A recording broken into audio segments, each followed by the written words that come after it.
Hey guys, welcome back to the channel.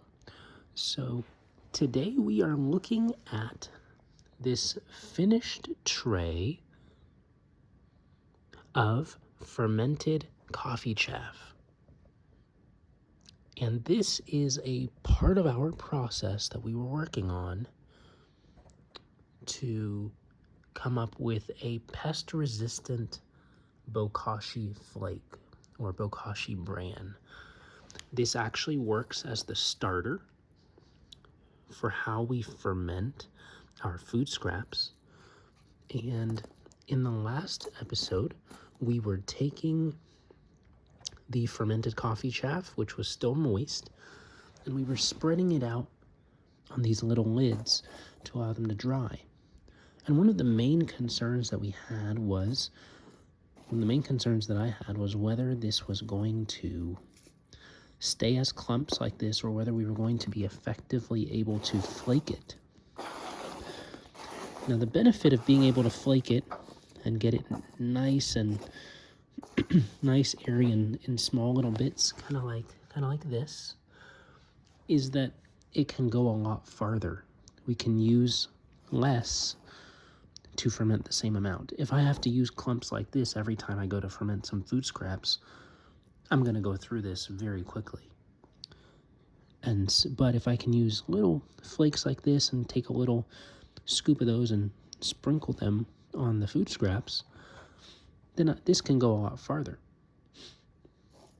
So today, I'm really going to be testing whether or not I can actually flake these clumps, and so far it's looking pretty good. And then I'm going to be putting away these flakes for long-term storage. So without further ado, let's get a start. And it looks like it's really just able to crumble in my hands very easily, which is really encouraging. This is nearly what it started as. The coffee chaff starts as these nice fine flakes. And so being able to break up these clumps is very, very promising. I was very doubtful that we were going to be able to do this, but it is working like a dream. So I am very happy with that. And that is going to, again, help this to go much further in fermenting a lot more food scraps that we can then feed to our vermicomposting setup. So I'm really excited about this. I'll be flaking all of these clumps down, probably using both my hands, just mash them between my hands until they fall apart. And then I will store them away for us to be able to use over time. But with it being able to flake like this, I might be able to get maybe 6 months if I'm frugal in my use of them.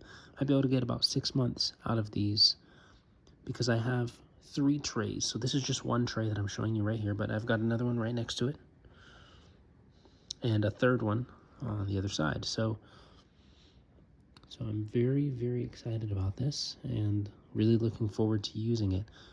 This is one of probably the less glamorous sides of our vermicomposting setup. We really like to do Bokashi vermicomposting because Bokashi basically is the idea of fermenting your food scraps, and the benefit that holds for vermicomposting or breaking down your food waste with compost worms is that compost worms are really after the microbes in whatever they are helping to decompose. And so the more you proliferate the microbes, or the more the microbes proliferate within the food substance, the more attractive it's going to be to the worms. And so this step of working on the fermentation aspect really allows us to supercharge the food and make it that much more appealing to the worms, and they get to work faster on it. But they also get the help of the microbes. The microbes are already doing some of the work, helping to break down some of those food scraps. And so together in tandem, the decomposition is faster, and the worms are able to get to it and really do their work more efficiently and more effectively. So I'm really excited about this step, and I really appreciate you coming along to watch what goes into it. We started off with the problem of having grain mites in our traditional Bokashi bran that we made with wheat bran, and thankfully this is proving to be an effective solution. So for those of you who are wondering, you can actually use coffee chaff as your substrate to make an effective Bokashi flake. If you'd like to see, the proof is in my hands. So thank you for watching, and I look forward to catching you in the next video. Bye.